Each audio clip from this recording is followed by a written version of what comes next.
If you've been in town 5, 10, 15 years, well, longer than that, the name Irma, Hurricane Irma, gives some chills, I would think, some interesting vibes, right? It's been 5 years since the hurricane devastated portions of the First Coast, hitting as a tropical storm, kind of coming up the spine, the backside of Florida through the First Coast. And then you had flooding downtown was massive. The beach erosion, even a bit of a story as well. But I think we all think about, Katie, how downtown looked with that flooding. Especially at downtown, San Marco, Riverside really seemed to get the worst of it with Irma, at least. For sure. So Leah Shields joins us live from the downtown area to tell us more about kind of where she is, because where she is was underwater 5 years ago. Sure.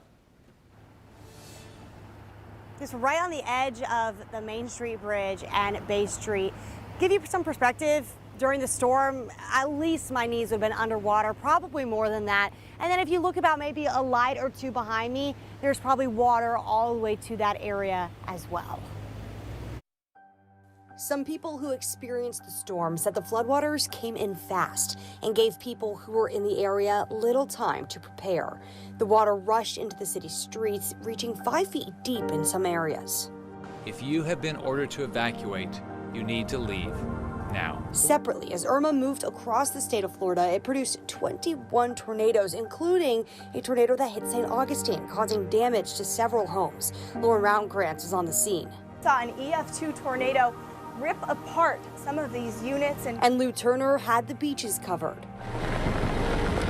And this is the last Irma's got to offer, folks. You're seeing the last kind of threat, at least for Jacksonville Beach, where I am. Years later, people say flooding is still an issue in most of the same areas of the city.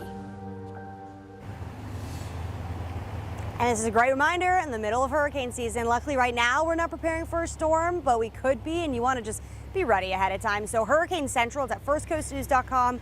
You go to Hurricane Central tab. We have everything. You have a whole special to watch on hurricane preparedness as well, and that'll get you ready for the rest of hurricane season. Leah Shields, First Coast News, on your side.